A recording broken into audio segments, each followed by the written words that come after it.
Ja, herzlichen Dank. Ich wurde gebeten, Schriftsprache zu sprechen. Ist diese bitte noch aktuell? Super. Dann gebe ich mein Alles. Kraftvolle Zeugen für Jesus sein, das ist das heutige Thema. Und damit verbunden die Frage natürlich auch, wie können wir denn solche werden? Und ich sage euch, eigentlich bin ich gar nicht der Richtige für diesen Input. Ich bin gar nicht der Richtige, um über dieses Thema zu sprechen. Ich möchte euch eine Geschichte erzählen, die ich erlebt habe, als ich so zwischen 15 und 20-jährig war. Es war an einem Samstagabend, ich bin in Adelboden groß geworden. Das erwähne ich gerne, weil ich bin irgendwie noch stolz drauf. So. Ein wunderschöner Ort. Das war eine Abendveranstaltung von meiner Kirche. Es war so ein Außenposten zwischen Frutigen und Adelboden. Das ist noch mehr als irgendwo, das ist dort. Und ich wollte von dort mit einem Freund von mir zurück nach Adelboden. Und aus irgendeinem Grund konnten wir oder hatten kein Auto und konnten dies nicht fahren. Also sind wir per Anhalter zurück nach Adelboden gefahren. Wir sind also zur Straße gegangen, haben unsere Daumen rausgehalten und tatsächlich haben uns da Leute mitgenommen. Ihr müsst wissen, es war Winter und Adelboden ist ein berühmter Ausgangsort im Winter. Ihr glaubt das nicht, aber es ist so. Das hat seine Vor- und Nachteile. Auf jeden Fall waren da diese jungen Ausgänger, die uns mitgenommen haben und wir sind da eingestiegen, die waren circa 3 Personen so und wir hatten noch gerade Platz so und die haben uns gefragt, ja, was tut ihr denn da? Berechtigte Frage dort. Wo wart ihr? Und mein Freund und ich, wir haben wie folgt geantwortet: Wir wussten einfach nicht, was sagen. Es herrschte Stille im Auto. Wir brachten kein Wort raus. Es war einfach irgend so ein Gottesdienst oder so, weiß ich ja, vielleicht etwas Ähnliches wie heute hier. Rückblickend ist das unglaublich peinlich, wenn ich darüber sprechen muss. Nein, mir ist nicht peinlich, das war irgendwie anders, aber die Situation, die ist nicht sehr ruhmreich. Angst hat uns daran gehindert, etwas zu sagen, etwas zu erzählen. Wir hätten eine Möglichkeit gehabt, kraftvolle Zeugen zu werden für unseren Herrn Jesus. Aber von diesem kraftvoll waren wir weit entfernt. Und vielleicht findet ihr euch irgendwo in dieser Geschichte auch wieder. Kraftvolle Zeugen Gottes. Heute Abend möchten wir eine Geschichte oder einen Teil der Bibel anschauen, in dem jemand ganz anders gesprochen hat. Wirklich kraftvoll. Und das ist in Apostelgeschichte 2, Kapitel 2, Verse 14 bis 41. Und dieser Zeuge, der war Petrus. Der hat von Jesus gesprochen da. Und damit wir den Moment dieses Abschnittes, dieser Verse verstehen können, müssen wir kurz zurückblenden auf die vorherigen Verse, was vorher passiert ist. Ich weiß, einige sind sehr bewandert in diesem Abschnitt der Bibel.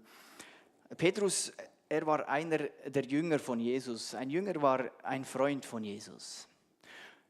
Er war immer mit ihm unterwegs und gleichzeitig war er auch ein Schüler von Jesus. Die Jünger von Jesus, wie man diese Leute nennt, die haben von Jesus gelernt. Die waren 3 Jahre lang mit ihm unterwegs und jetzt war in diesem Moment, von dem wir heute Abend sprechen, war Jesus nicht mehr auf dieser Welt. Er ist zurück zu seinem Vater gegangen, zu Gott. Und die Jünger, die warten nun auf den Geist, den Geist von Jesus, der Heilige Geist, wie ihn die Bibel auch nennt. Das ist die unsichtbare Kraft, von der sie erfüllt werden sollten. So hat das Jesus versprochen. Eine Kraft, eine Person, die zu ihnen kommt und ihnen zeigen wird, was richtig und was falsch ist. Eine Kraft, die ihnen in Situationen die richtigen Gedanken und die richtigen Worte geben wird. Der Heilige Geist, so hat ihn Jesus versprochen. Es war eine Verheißung von Gott. Jesus ist also zurück bei seinem Vater und die Jünger warten auf diesen Geist in Jerusalem. Und dann lesen wir in Apostelgeschichte 2, Vers 1 dass plötzlich ein Rauschen vom Himmel kam und dass Flammenzungen sich auf den Jünger von Jesus, aus den Menschen, die mit Jesus unterwegs waren, niedergelassen haben. Das ist eine etwas abstruse Vorstellung, wenn wir das uns versuchen vor Augen zu führen. Aber da waren diese etwas wie Flammenzungen, die sie da erkenntlich gemacht haben. Und sie wurden, genauso wie Jesus gesagt hatte, erfüllt vom Heiligen Geist. Und sie haben begonnen, in fremden Sprachen zu sprechen. Und weil zu dieser Zeit ein großes Fest der Juden in Jerusalem war, waren da sehr viele Juden aus anderen Ländern da und gläubige Juden. Und die waren völlig verwirrt über diesen Ereignissen. Verständlich irgendwo, wenn man da liest, was da eigentlich geschehen ist. Die haben plötzlich die Jünger, diese Freunde von Jesus, gehört, in ihren eigenen Sprachen zu reden. In ganz verschiedenen Sprachen, und einige von ihnen haben gesagt, die sind ja betrunken. Die sind ja betrunken. Und dann beginnt der Text, den wir heute im Fokus haben. Ich bitte euch, diesen Text zu Hause nachzulesen. Es ist ein toller Text, damit ihr auch prüfen könnt, ob das auch richtig ist, was ich da heute erzähle. Und da in diesem Moment, als das passiert und diese Bemerkungen wegen den Betrunkenen fallen, da steht Petrus auf und er beginnt mit dieser Rede. Das ist so eine Art Predigt. Und er sagt, hey Leute aus der Umgebung, ich habe euch etwas unglaublich Wichtiges zu erzählen und zu sagen. Ich sage euch, nein, diese Leute, die sind nicht betrunken. Was hier geschieht, ist eine Erfüllung der Verheißung aus der Schrift. Die Schrift ist das Alte Testament, ein Teil unserer heutigen Bibel. Und Petrus zitiert hier aus Joel 3, Verse 1 bis 5. Und er sagt, dass dort verheißen ist, dass Gott einen Geist ausgießen wird, und Begleiterscheinungen von dieser Ausgießung sind prophetische Träume, Visionen, und zwar in allen Gesellschaftsschichten, auch bei den Dienern. Und Petrus sagt weiter, hey Leute von Israel, hier geht es um Jesus von Nazareth. Der Jesus, der unter euch war, der Wunder gewirkt hat, der mächtige Dinge getan hat, der außergewöhnliche Sachen bewirkt hat. Und dann ist das geschehen, was Gott schon lange geplant hat, erzählt Petrus weiter. Jesus wurde verraten und an euch, da spricht er sie ganz konkret an euch ausgeliefert. Und ihr habt ihn wie einen Verbrecher töten lassen. Aber, und jetzt kommt das Krasse an der Geschichte, Gott hat ihn auferweckt, wieder lebendig gemacht. Jesus ist wieder lebendig geworden und einigen ist er dann auch erschienen, einige sind ihm begegnet. Und der Tod hat keine Macht mehr über Jesus. Und Petrus fährt weiter und belegt dies mit einer Psalmstelle von David und sagt, schon David, das war eine sehr bedeutende Person für die Leute, für die Zuhörer damals, das war der König David, er war König über Israel, ein paar Jahrhunderte vorher. Und er sagt, dieser David, der hat die Auferstehung des Messias schon vorausgesagt. Er hat gesagt, das ist der lang ersehnte Retter von euch. Und so begründet das Petrus. Er sagt, es war Jesus und wir mit ihm unterwegs waren, wir sind Zeugen davon, von diesem Ganzen. Und jetzt ist er wieder im Himmel bei seinem Vater und hat dort einen Ehrenplatz und hat vom Vater den Heiligen Geist erhalten, den er jetzt ausgießt, den er jetzt auch uns gibt. Petrus sagt faktisch hier, es ist der Geist, der gekommen ist, der Geist des Messias, des Befreiers, der Geist der Freiheit. Und die Zuhörer waren tief betroffen von dieser Rede und sie fragten, was sollen wir jetzt tun? Und Petrus sagt, kehrt um. Tut nicht mehr dasselbe, was ihr bis jetzt getan habt. Jeder soll sich taufen lassen und seine Verfehlungen, seine Fehler werden euch vergeben werden. Und ihr werdet die Gabe des Heiligen Geistes, ihr werdet dasselbe erleben, wie wir gerade erlebt haben.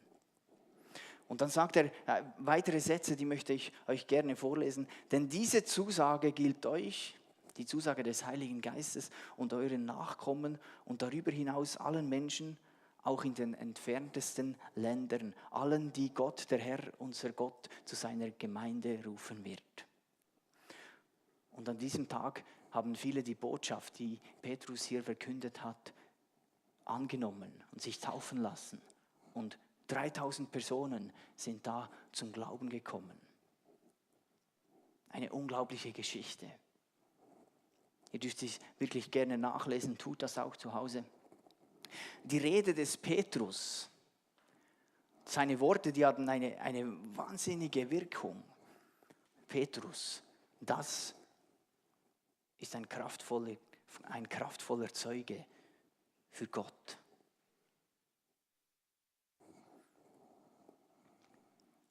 Aber wisst ihr, eigentlich war er gar nicht der Richtige. Wenn wir ein paar Wochen zurückblenden, dann sehen wir diesen Petrus in dem Moment, als Jesus gefangen genommen wurde.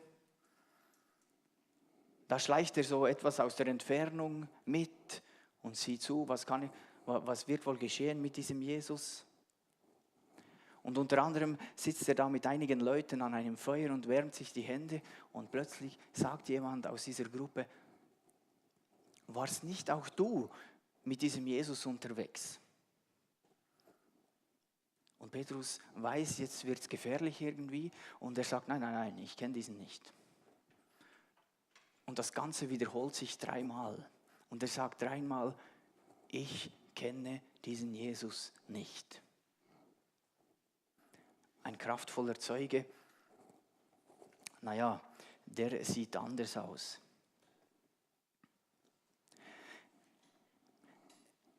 Gibt es denn so etwas wie Voraussetzungen, um ein kraftvoller Zeuge zu sein? Das Beispiel von Petrus, wenn wir das sehen, dann merken wir offenbar nicht so viele. Das kann keine jährige Ausbildung sein, das kann kein Studium sein, denn darin zwischen diesen 2 Begebenheiten stehen nur einige Wochen. Und doch gibt es simple Voraussetzungen, die uns heute auch herausfordern sollten. Einige Tage später, nachdem Jesus auferstanden ist, lesen wir wieder von diesem Petrus. Nachdem er geleugnet hat, ich kenne diesen Jesus nicht, hat er eine Begegnung mit Jesus. Und Jesus nimmt ihn zur Seite und stellt ihm eine entscheidende Frage. Und fragt, Petrus, liebst du mich? Und Petrus' Antwort ist, ja, ich liebe dich. Und ich glaube, dass dieser Moment, diese Antwort von Petrus ein Teil dazu beiträgt, dass er nun in der Geschichte, die wir heute anschauen, so auftreten kann. Also eine Voraussetzung ist die Begegnung mit Jesus und damit verbunden die Antwort auf die Frage, ob er dich lieb hat, ob du ihn liebst, mit Ja zu beantworten. Liebst du Jesus? Wenn du ein kraftvoller Zeuge von Jesus sein wirst, dann musst du diese Frage mit Ja beantworten. Eine weitere Voraussetzung, die sehen wir auch ganz gut geschildert, das ist die Erfüllung mit dem Heiligen Geist. Der Text, wie ich vorgelesen habe, dass diese Zusage, die gilt für alle Menschen, die sich für Jesus entschieden, die werden die Kraft des Heiligen Geistes empfangen. All denen, die Ja zu Jesus sagen. Ich möchte euch das kurz einfach zeigen. Ich war auf der Suche nach einem Nebenjob, neben meiner Tätigkeit als Pastor, so eine 20% Tätigkeit. Und so habe ich mich in einer Firma beworben. Und letzten Mittwoch, da hatte ich ein Bewerbungsgespräch. Und ich bin dahin gegangen und ich hatte mein Interesse an dieser Firma, an einer Zusammenarbeit natürlich schon in meinem Motivationsschreiben geschildert. Und der Gesprächsführer hatte auch mein Dossier. Und trotzdem, der wusste nicht allzu viel über mich. Und so hat er begonnen, wie man halt eben ein Bewerbungsgespräch beginnt, erzählen Sie doch etwas über sich. Und so habe ich begonnen und diese Sequenz, das Erzählen über mich, das ging extrem kurz. Ich weiß nicht, ob es langweilig war. Auf jeden Fall, den Rest des Gesprächs ging eigentlich nur über die Firma. Er hat dann über die Firma geredet, wir haben die Firma angeschaut, wir sind von Raum zu Raum gegangen. Und am Schluss hat er gesagt, ja, also machen wir doch, soll ich einen Vertrag aufsetzen? So. Der hat mein Dossier gelesen, nicht allzu viel von mir gewusst, hat gesagt, ja, das ist doch okay. Und dann ist etwas Spannendes geschehen. Dann habe ich gesagt, ja, das ist okay. Und dann habe ich den Vertrag unterschrieben. Ein Vertrag ist etwas Verbindliches, das kennen wir.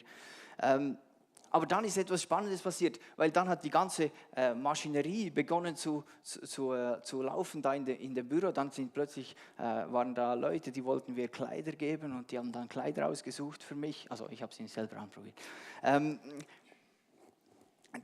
Und da haben T-Shirts und Hosen und so Jacken und ein Helm, ein Filzstift, ein Kugelschreiber, Bleistift, Brille, Anstoßkappe, Handschuhe, Gehörschutz, eine Parkkarte für auf das Firmengelände und einen Badge, um jederzeit auf das Gelände der Firma zu kommen.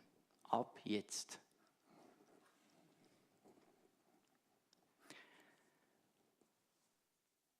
Ich wurde vollkommen eingekleidet. Ich bin als niemand in diese Firma gegangen und ich bin als etwas selbstbewusst gesagt, als Repräsentant dieser Firma wieder rausgegangen. Und seht ihr, genau das geschieht, wenn du Jesus begegnest und du ein kompromissloses Ja, ich liebe dich, ja, ich will dir nachfolgen, ja, ich will von dir lernen. Wenn du das für ihn bereit hast, dann bekommst du die ganze Ausstattung. Dann bekommst du die Erfüllung des Heiligen Geistes. Und dann hast du die Voraussetzungen, um ein kraftvoller Zeuge zu werden. Ein kompromissloses Ja und die Erfüllung des Heiligen Geistes, das sind die Voraussetzungen, um ein kraftvoller Zeuge zu sein.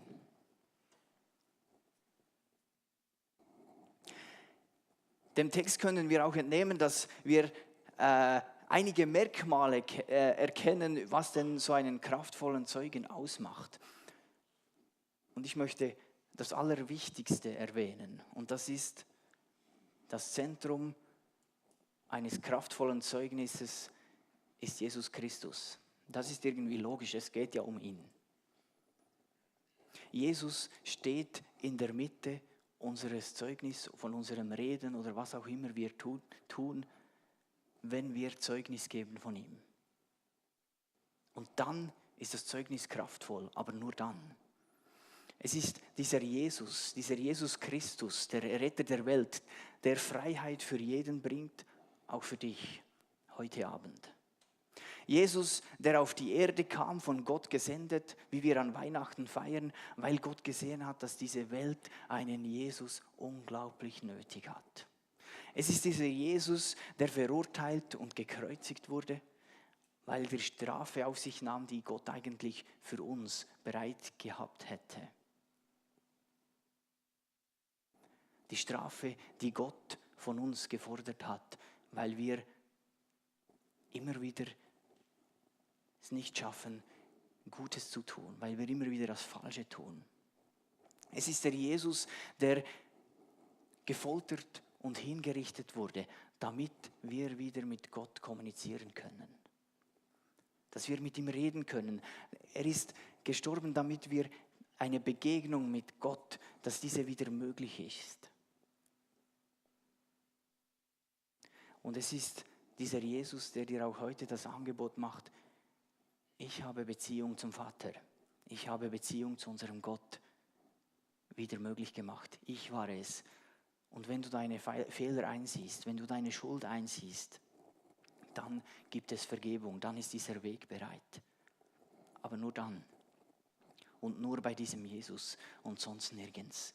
Nur dieser Jesus macht den Weg frei. Und wenn nicht, wenn du dieses Angebot nicht annimmst, dann wirst du auch getrennt sein von diesem Gott. Dann ist Beziehung zu diesem Gott nicht möglich.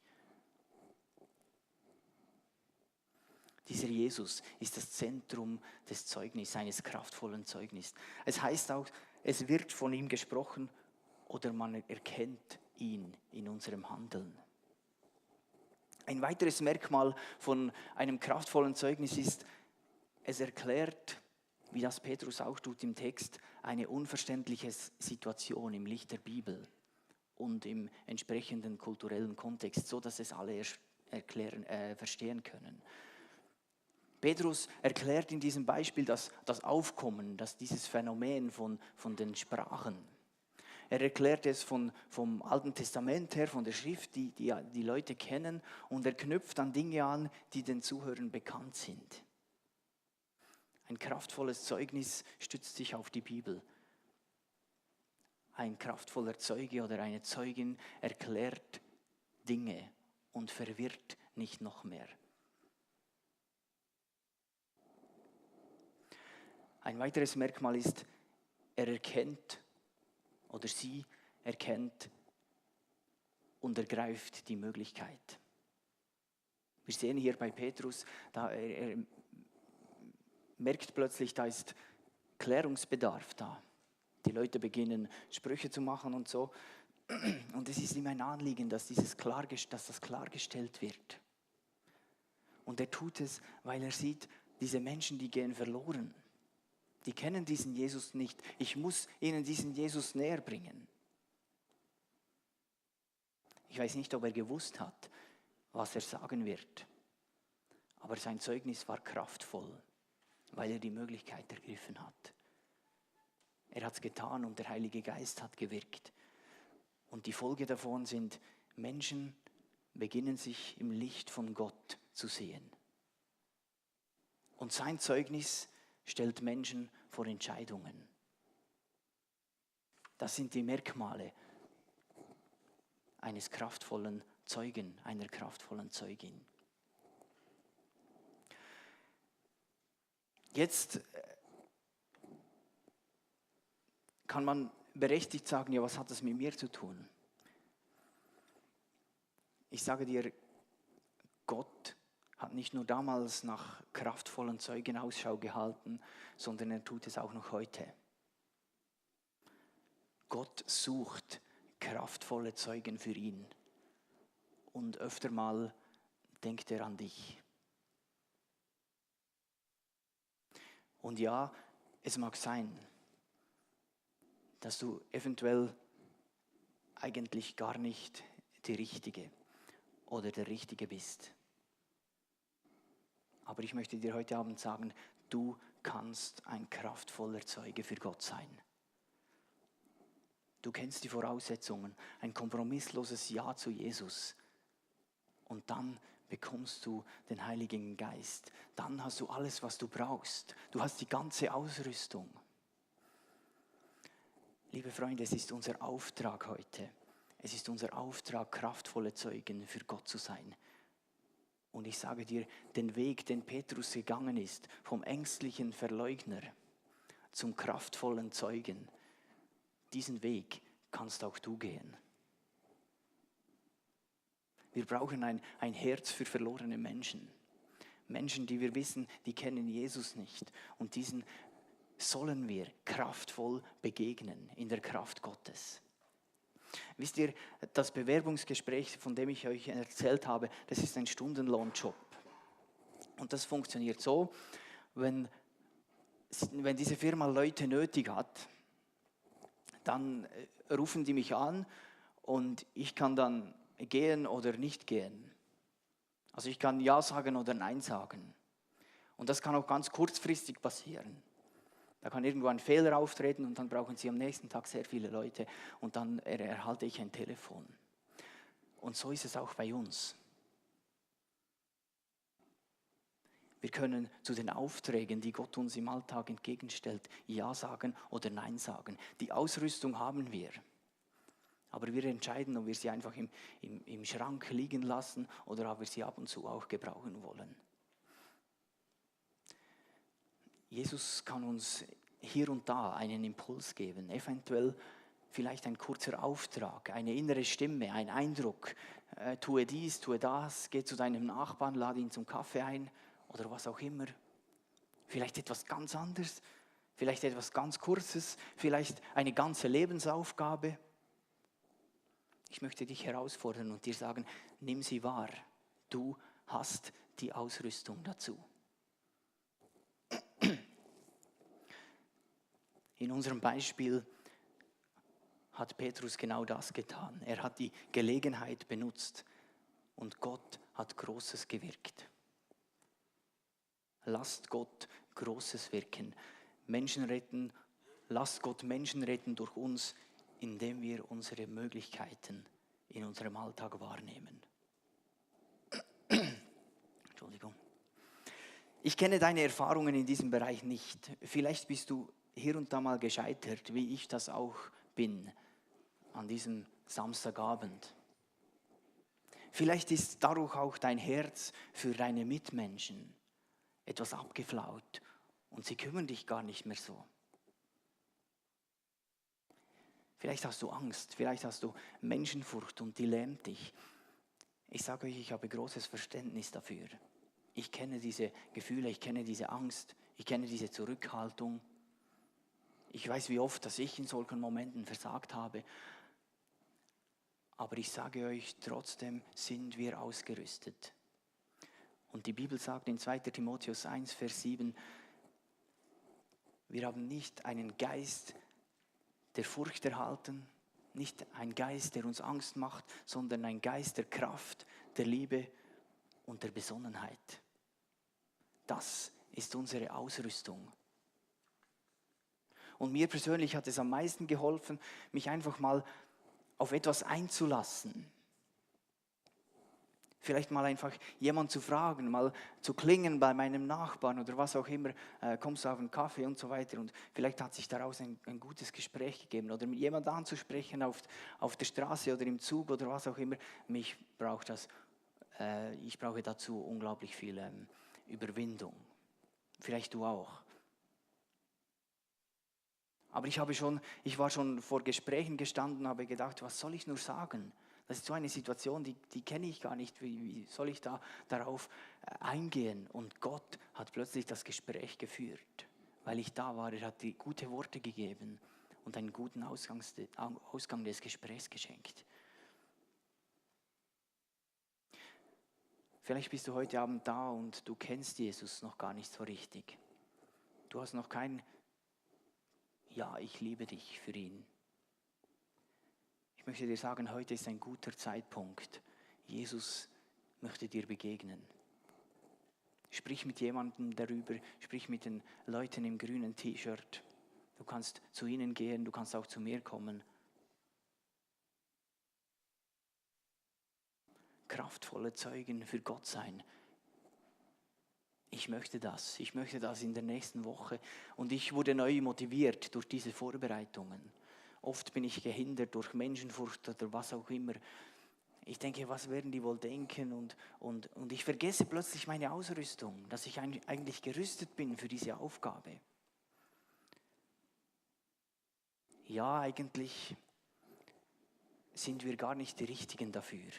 Aber wir haben einen Auftrag und wir haben eine Ausrüstung erhalten, um kraftvolle Zeugen zu sein. So lasst uns mit diesem Gedanken in die neue Woche ziehen. Und ich wünsche euch und auch mir von ganzem Herzen Gottes Segen beim kraftvollen Zeugnis geben in der kommenden Woche. Seid reich gesegnet. Amen.